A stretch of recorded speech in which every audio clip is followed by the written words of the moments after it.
Good morning. 오늘은요, 여기 일요일인데, 날씨가, 정말 예술입니다. 이 겨울에 이런 날씨 보기 힘든데, 정말 화창하고, 희한한 게요, 이 그늘만 들어오면 약간 쌀쌀한데, 햇빛이 들어가면 따끈따끈한 게, 등에다가 다리미질로 이렇게 하는 것처럼 기분이 아주 좋습니다. 자, 오늘 이런 얘기 한번 해보려고 그래요. 대한민국은, 우리나라는 선진국입니까? 후진국입니까? 선진국이에요? 후진국이에요? 제 생각은 뭐 후진국이라고 얘기하기에는 뭐 그건 좀 그렇고 적어도 선진국은 아닌 게 확실합니다. 선진국은 아닌 게 확실합니다. 선진국을 규정하는 게 뭐가 선진국이죠? 국민소득이 높아지면 그게 선진국인가요? 그렇다면 사우디아라비아, 아랍에미레이트 이런 나라 선진국인가요? 아무도 그런 나라 선진국이라고 얘기하지 않습니다. 뭐 여자는 뭐 운동 경기 같은 데 가도 막 입장도 안 되고 남자 여자 구별도 많고 그리고 저 그런 거 있잖아요, 그죠? 그런 문화 성향이 누구도 그런 나라를 돈은 많은 나라, 아랍에미레이트 뭐 이런 거 보면 막 중동의 부자들 막 자동차 그냥 슈퍼카들 막 갖고 있고 뭐 금덩어리를 번쩍번쩍. 참 우리는 그런 사람들 그런 뭐 보고 뭐 선진국 사람이다 뭐 그러진 않잖아요, 그죠? 뭐 때로는 부럽기는 하죠. 뭐 많이 가졌으니까. 근데 그렇다고 존경하진 않잖아. 그죠? 선진국을 구별하는 것은 돈이 많다고 해서 선진국은 아니고 도덕적으로 그 어느 정도 완성도가 있는 도덕성이 앞선 나라가 그런 나라가 선진국이죠. 그런 면에서는 지금 우리나라는 선진국으로 이렇게 향하다가 다시 후진국으로 빠꾸하고 있는 빠꾸 뒤로 돌아가고 있는 후퇴하고 있는 그런 느낌이 들어서 좀 아쉽습니다. 그런데 여기서 나라가 선진국이 되는 것은 갑자기 너는 선진국이야, 너는 후진국이야 이렇게 얘기하는 건 아니고 국민 한 사람 한 사람이 선진국형 마인드를 가지고 그런 생활을 하는 그런 사람들이 많이 모여 있으면 저절로 나라가 선진국이 되는 거잖아요, 그죠? 그러면 우리나라가 선진국이고 후진국이고 그거 묻지 말고 일단 나 개인이 내가 과연 선진국형 사람인가? 나 오성식은 과연 선진국형 사람인가? 여러분 자신이 선진국형 사람인가? 제가 오늘 선진국형 사람인가를 판별하는 5가지 문항을 한번 여러분과 함께 풀어보도록 하겠습니다. 적어도 나라가 어찌 되었던 간에 나는 선진국형 사람이 되어야, 그래야 나중에 나라도 발전하고 우리 자식들도 좀 나아지고 뭐 그럴 거 아니에요, 그죠? 그러니까 남이 어떻게 하든 나부터 똑바로 돼야 될 거 아니에요, 그죠? 그럼 나는 과연 선진국형 사람인가? 그럴 가능성이 있는가? 한번 지금부터 제가 같이 한번 이야기를 해보겠습니다. 첫째, 선진국에 살아보면요, 선진국과 후진국을 이렇게 판단하는 가장 극명한 게 하나 있습니다. 가장 극명한 거, 그게 바로 정직성입니다. 정직성.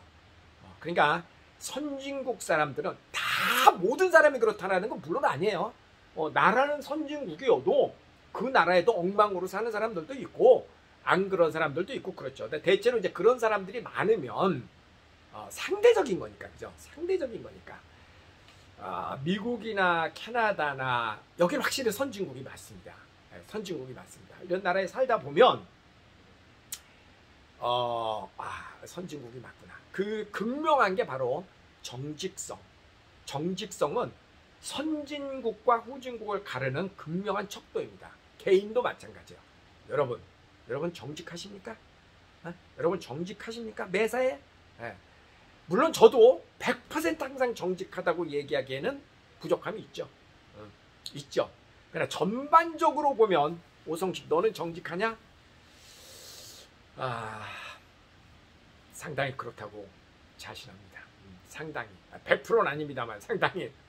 근데 그게 이렇더라고요. 선진국에 살다 보면은요, 정직하지 않아 할 수가 없어요. 왜냐하면 정직하지 않으면 그 피해가 나한테 그대로 돌아오기 때문에 선진국에 살다 보면 자연스럽게 정직해집니다. 정직하지 않으면 존재가 안 돼. 이 나라는 존재가 안 돼. 예를 들어서 운전 같은 거를 한번 예를 들어보죠. 그 교통 법규 잘 지키고 규범 잘 지키고 그런 것도 일종의 정직한 거잖아요, 그죠? 그런데 이 나라에서는요, 운전을 정직하게 규정을 잘 지킬 수밖에 없어요. 왜 그러냐면 안 지키잖아요. 그러면 처음에 뭐 이렇게 속도 위반해 가지고 걸렸다. 그럼 처음에는 경고. 운전면허 따고 이제 처음에 이렇게 뭐 속도 위반에 걸리면 경고 줍니다. 그 다음에 걸리죠. 그러면 이제 벌점하고 스티커를 이렇게 뭐 벌금 통보서를 주죠. 예를 들어서 $100다. 우리나라보다 비쌉니다. 벌금이. 두 번째 또 걸리잖아요. 그러면 똑같은 $100짜리가 $200로 더블이 됩니다. 그 다음 또 걸리잖아요. 그러면 6개월 동안 운전면허 정지, 그리고 운전학교에 가서 수업받고 뭐 이런 벌 제도가 있어요. 그러니까 이 나라에서는 정직하지 않으면 존재가 안 됩니다. 정직은 선진국과 후진국을 가르는 극명한 척도입니다. 정직성. 그런데 우리나라는 잘 보세요. 내로남불의 천국이 됐잖아요, 요즘. 그죠? 정말 리더들은 심각하게 반성해야지 됩니다.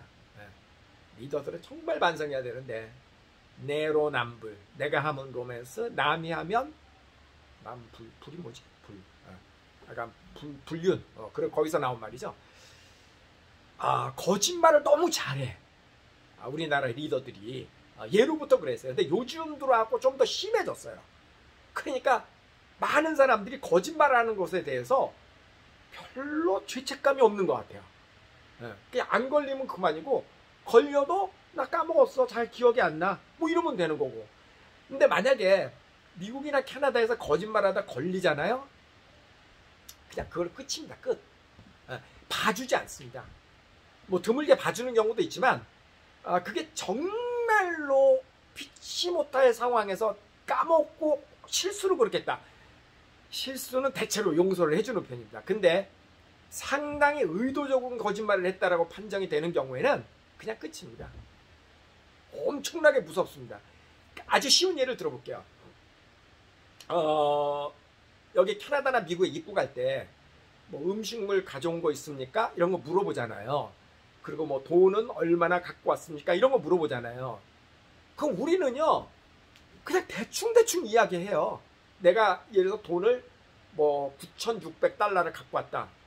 그러면 미국 캐나다 사람들의 정서는요, 돈 얼마 갖고 왔냐고 물어보면은 9,600불, 9,635불, 그럼 거의 9,635불 이렇게 얘기를 합니다. 근데 우리는요, 그냥 생각나는 대로 얘기합니다. 8,000불, about 8,000? 그걸 걸리면, 자기 기억이 안 나네. 이런 식으로 얼머무리고. 그런 경우 되게 많아요. 근데 여기서는요, 그런 거 이렇게 한번 걸리잖아요. 결코 가볍지 않습니다. 아주 지나가듯 하는 말도 거짓말하다 걸리면 결코 가볍지 않습니다. 요즘은 시스템이 잘 돼 있어서 한 번 정도는 봐줄 수도 있는데 그거를 기록을 해둡니다. 컴퓨터에다가. 그래서 나중에 다시 걸리잖아요. 그럼 이 사람은 습관적이다 그래가지고 매우 엄격하게 참 별것도 아닌 거 가지고 굉장히 엄하게. 그래서 여기서 굉장히 엄하게 하는 가장 큰 이유는 거짓말을 했다라는 이유 때문에 그렇습니다. 이 나라는, 선진국은 정말 거짓말이 가장 큰 죄입니다. 근데 저는요, 그래도 이제 그 미국 캐나다에 많이 이제 문화에 적응을 해서 그런지 몰라도 우리나라 사람들은 거짓말하는 거에 대한 도덕 불감증 같은 게 많이 있어요. 예를 들어서 5인 이상 집합금지 요즘 그렇게 시행되고 있잖아요. 그럼 뭐 8명이 모인다 그러면 그냥 아주 그 5명이 넘어가면은 이게 큰 범죄라고 생각을 해야 되는데 그렇게 생각을 안 해요. 많은 경우에 그냥 뭐 야야 8명 모이면 그냥 4명씩 두 팀으로 그냥 쪼개 앉으면 돼. 아주 단순하게 그렇게 생각하더라고요. 별로 범죄 의식이 없어. 여러분 어떻게 생각하세요, 여러분? 근데 이 나라 사람들은요, 굉장히 범죄 의식을 많이 갖습니다. 걸리잖아요. 뭐 그런 거 벌금 뭐 1000불, 2000불 우습게 그냥 벌금 때립니다. 굉장히 엄격합니다, 이 선진국은. 사실 GDP, 그러니까 국민 총생산으로 우리나라가 올해는 아마 캐나다를 넘어섰다는 것 같은데, 국민 총생산이. 근데 도덕성이나 이런 건 어림도 없습니다. 한국은 캐나다에 비하면 한참 후진국입니다. 나라가 그런 게 아니라 지금 여러분 스스로, 내 스스로를 한번 생각해 보자라는 거예요. 내 스스로. 남 얘기하지 말고 내 스스로. 여러분은 어떻습니까? 여러분은 선진국형입니까? 여러분은 후진국형입니까? 그래도 내 자신의 그런 자부심이 있어야 되잖아요. 나는 그래도 선진국 사람처럼 행동하고 살겠다. 남이 뭐라 그래도. 내 자식도 그래야 되고, 내 가족이 선진국형이면 좋은 거 아니야? 근데 참 그런 게 나는 너무나 아쉽다. 그래서 한번 우리 이 점에 대해서 한번 잘 생각해보자. 도덕성, 정직성, 이것은 미국, 캐나다에서는 굉장히 엄합니다. 굉장히 엄격합니다. 네. 우리는 화이트 라이라고 그래서 선의의 거짓말이라는 게 있잖아요. 뭐 그럴 수도 있지. 여기는 그럴 수도 있지라는 말 안 통합니다. 아니면 아닌 거지, 그럴 수도 있지라는 거 아닙니다. 그냥 규정은 규정입니다. 그것을 이렇게 해석하고 저렇게 해석하고 그런 법이 없습니다. 그냥 규정은 규정. 딱 그냥 그건 그거. 그리고 거짓말 한번 걸리면 아웃. 정치인들도 가장 큰 범죄가 거짓말하는 겁니다. 거짓말하는 거 한번 이렇게 탁 공개되면요, 그냥 그걸로 정치 생명 끝납니다. 미국, 캐나다는 대부분, 선진국들은 대부분 그렇습니다. 그래서 우리 스스로 내가 얼만큼 선진국형으로 살고 있는지 한번 깊이 반성을 해보자고요. 자, 그 다음 두 번째, 상대에 대한 배려와 약자에 대한 배려심. 이것 역시 그 선진국을 판가름하는 아주 중요한 척도라고 저는 생각을 합니다. 제가 오늘 그 5가지 항목을 이렇게 이야기하는 것은 그냥 저의 기준으로, 제가 그동안 봐온 것을 기준으로 말씀을 드리는 겁니다. 그래서 뭐 책에서 본 것도 아니고 누가 얘기한 것도 아니고 그냥 제가 그동안 봐온 저의 경험을 바탕으로 해서 한 이야기입니다. 문을 이렇게 딱 열고 나갈 때 뒤에 누가 사람이 오면 그거를 문을 좀 이렇게 잡아주는 거. 정말 미국, 캐나다에 살다 보면 그것은 일반적인 그냥 예절이고 당연히 그렇게들 다 합니다. 근데 우리는 그게 안 되더라고요. 그게 안 되더라고요. 여러분 그렇게 하십니까? 여러분 그렇게 하시면 여러분은 선진국 사람입니다. 누가 뭐라 그래도 그런 마인드를 가지고 살면 선진국 사람입니다. 그게 결국은 여유에서 나오는 거잖아요. 그죠? 사실 뭐 나 살기도 바빠 죽겠는데 그럼 그런 여유가 나오겠습니까? 그죠? 선진국이라는 것은 그만큼 마음이 여유롭다라는 이야기 아닌가요? 여러분 마음이 조금 더 여유롭고 풍성하면 약자에 대한 배려, 약자를 돌보고 약자를 배려하고 타인을 배려할 줄 아는 거, 정말 자기만을 생각하는 그런 사람들, 선진국형 아닙니다. 선진국 사람들 보면 참 놀랄 때가 많습니다. 오성식 너는 어떠냐? 저도 많이 부족합니다. 저도 많이 부족합니다. 그래서 어떨 때 보면 오성식 따진 모르는 것 같다. 나도 많이 배워야 되겠다. 그런 생각 솔직히 합니다. 그래서 배려심, 약자에 대한 배려, senior members, senior citizens, 할머니, 할아버지, 연세 드신 분에 대한 배려, 가난한 자에, 가지지 못한 자에 대한 배려, 여성에 대한 배려, 이런 배려심이 몸에 밴 사람, 그런 사람은 선진국형 사람이 맞습니다. 저도 더 노력하겠습니다. 세 번째는 모든 사람에 대한 존중입니다. 아직도 제가 이렇게 우리나라 사람들 옛날보다는 많이 좋아졌습니다. 옛날보다는 많이 좋아졌는데 아직도 보면 강자에게는 약하고 약자에게는 강한, 이게 전형적인 후진국형입니다. 전형적인 후진국형. 오히려 강자에게 강하고 약자에게 약한, 약자를 배려하는, 그게 선진국형이죠.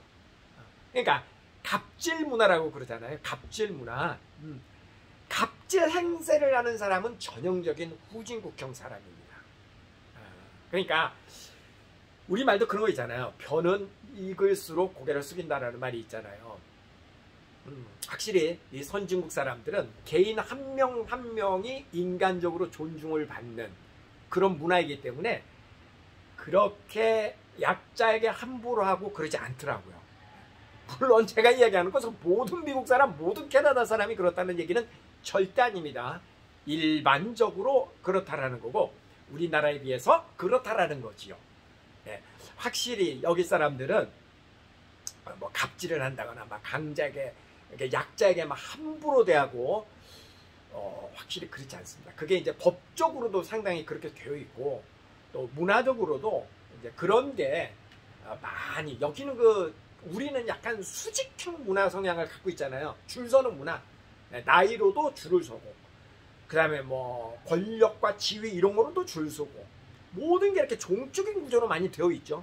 근데 이 서양 문화는 횡적인 구조로 많이 되어 있잖아요. 나이도 별로 신경 쓰지 않고 인간 대 인간으로 상당히 그런 문화가 예로부터, 그죠?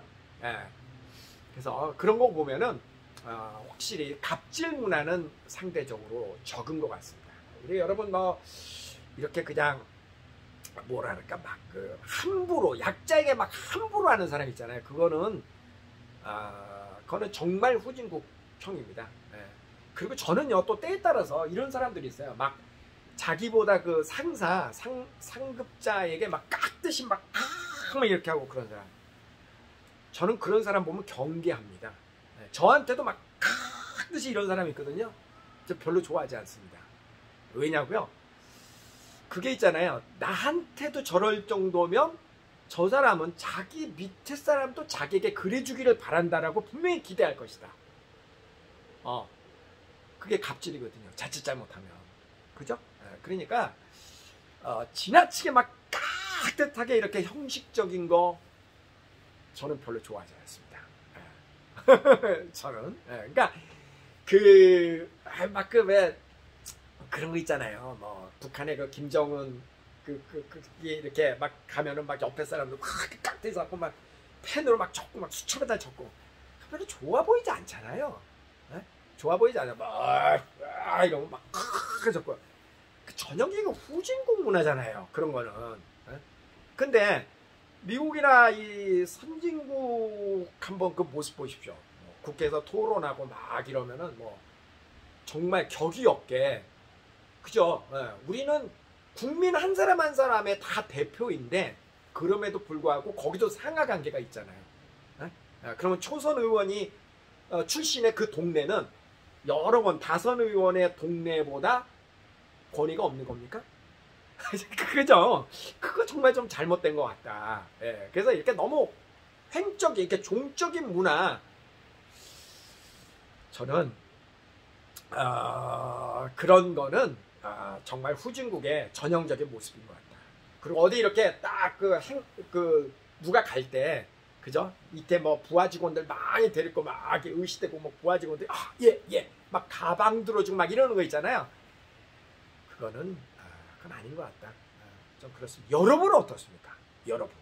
저는요 남을 지금 탓하게 사는 얘기가 아닙니다. 제가 앞서서도 얘기했잖아요.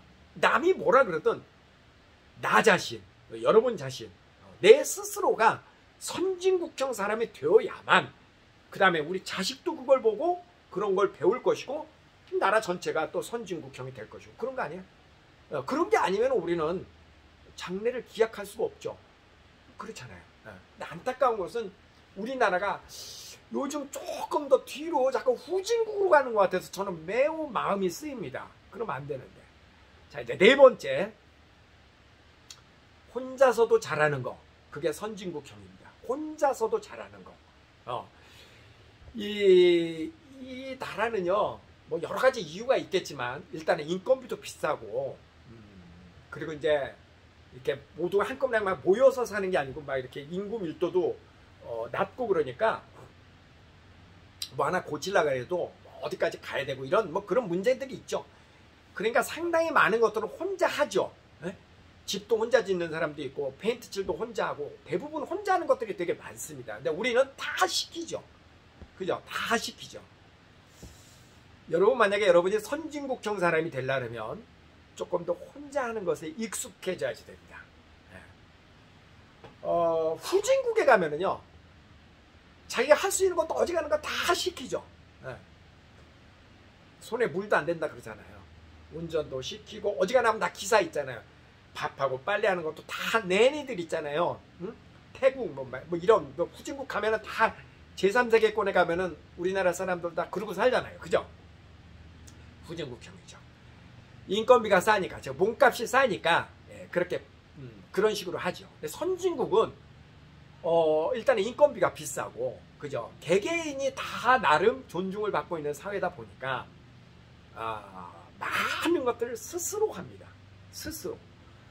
여러분 저 외국에 장관이나 미국의 무슨 뭐 장관들이나 이런 사람들 우리나라 입국할 때 막 밑에 부하들 직원들 막 여러 명 데리고 막 양복 입고 뭐 이렇게 그냥 그렇게 안 합니다. 그냥 청바지 입고 그냥 평범한 사람 들어오듯이 그냥 그렇게 들어옵니다. 그런 경우 많이 있습니다. 근데 우리는 누가 행차한다 그러면 뭐 상당히 좀 그렇죠. 어깨에 힘이 많이 들어가 있죠. 목도 막 기부스하고 그 후진국형입니다. 그 전형적인 후진국형입니다. 우리나라도 운전기사를 두는 경우가 있죠. 그 경우는 어떤 경우냐면 내가 너무너무 바빠서 다른 일을 해야 되기 때문에 안전을 위해서 그 사람에게 그 일을 잠깐 맡기는 겁니다. 그런 것이지 그냥 나는 돈이 있으니까 운전기사를 쓴다. 그런 마인드는 선진국 사람들에게는 안 갖고 있습니다. 물론 아주 극히 부자들은 또 얘기가 다르지만 대부분 미국 캐나다 사람들은 뭐 집에 무슨 뭐 그 가정부 두고 살고 그런 사람이 거의 없잖아요. 거의 없습니다. 그 운전도 거의 다 그냥 자기 혼자 하죠. 어지간하면은 기사 두고 그런 경우 없죠. 거의. 그래서 여러분이 모든 거를 모두 100%는 아니지만 상당히 많은 것을 스스로 할 줄 안다. 그건 선진국형 사람이 되는 겁니다. 나는 뭐 잘 못한다. 다 시킨다 누구를 후진국형입니다. 그러니까 이제 시키는 것보다 내가 모든 걸 스스로 하는 것에 조금 더 익숙해 보십시오. 선진국형이 돼야 우리의 삶도 선진국형으로 살게 됩니다. 자, 이제 5번째 마지막으로 시간관리 그리고 신용관리 또 자기가 한 말 지키는 거 이거는 선진국의 정말 선진국 사람이 되는 아주 그냥 너무너무 중요한 사항입니다. 그러니까 미국 캐나다에서는 워낙에 이제 그 신용사회이기 때문에 그래서 신용이 없으면 이 사회에서는 존재가 불가능합니다. 지금으로부터 20년, 한 30년 전에 제가 1986년도면은 그게 몇 년 전입니까? 96, 2006, 2016, 35년 전쯤? 그때 제가 미국으로 유학을 갔을 때 생전 처음 미국에 유학을 갔는데 그 가게 수표죠. 퍼스널 책. 수표를 내주더라고요. 야, 좀 깜짝 놀랐습니다. 그러니까 요즘은 조금 다른지 몰라요. 선진국은요, 일단 너 믿어줄게. 내가 너를 일단 믿는데 너가 믿는 대로 행동을 안 하고 네가 거짓말하고 너가 신뢰를 잃으면 그냥 아웃이야. 뭐 이런 식이거든요. 철저하게 이 사회는 믿는 사회입니다. 믿는 사회. 나는 너를 믿는다. 서로가 서로를 믿는답니다. 일단 믿는데 믿는 것을 발등시켰다? 그럼 아웃입니다. 이 사회는 그렇습니다. 그래서 워낙 신용사회이기 때문에 은행에서도 돈을 잘 빌려줍니다. 크레딧만 있으면, 믿음, 신뢰만 있으면. 그럼 뭐 친구끼리 돈 빌리고 이런 건 거의 안 합니다. 이 나라에서는. 왜냐하면 친구끼리 돈 안 빌려도 그만큼 신뢰하는 사람에겐 충분히 돈을 빌릴 수 있는 시스템이 되어 있기 때문에. 사실 우리나라도 시스템은 그렇게 되어 있지만 여전히 사채 같은 것도 많이 있죠. 개인 간에도 돈을 빌리고. 우리나라는 사회의 신뢰 면에 있어서는 미국 캐나다하고는 비교가 안 되게 떨어집니다. 대표적인 예가 이런 거죠.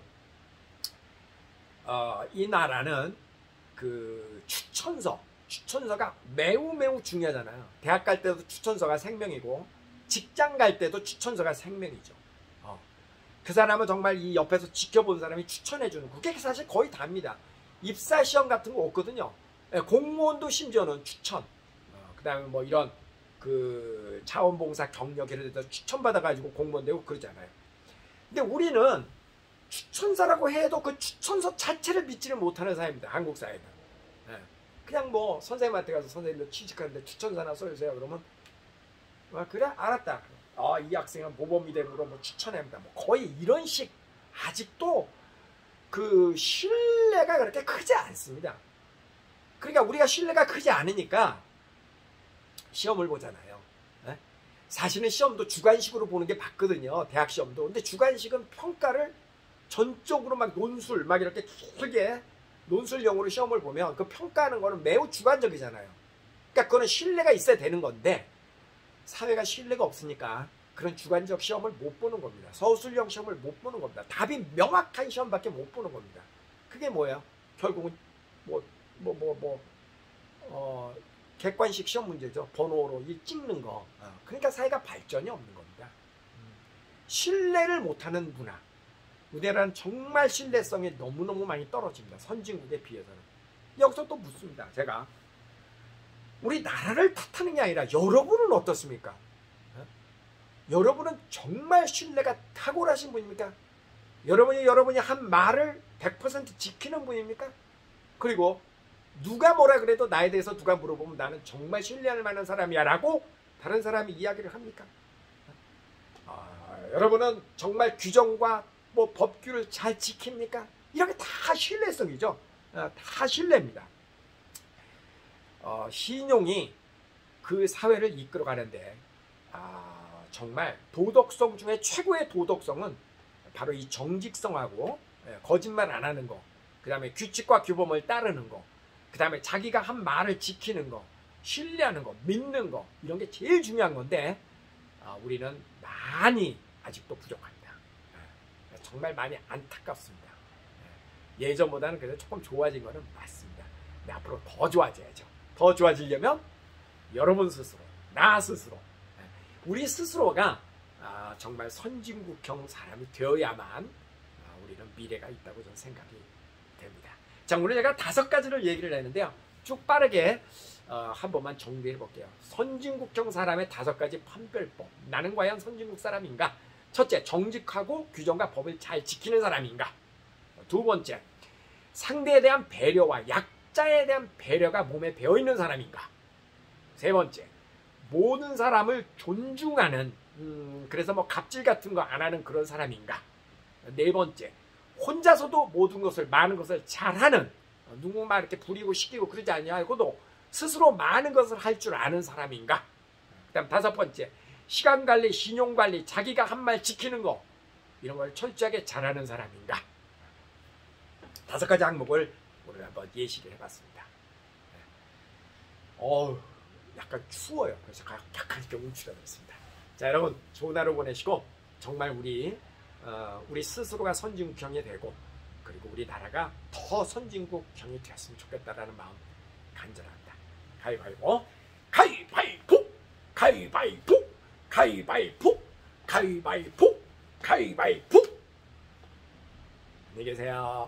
어휴, 카메라.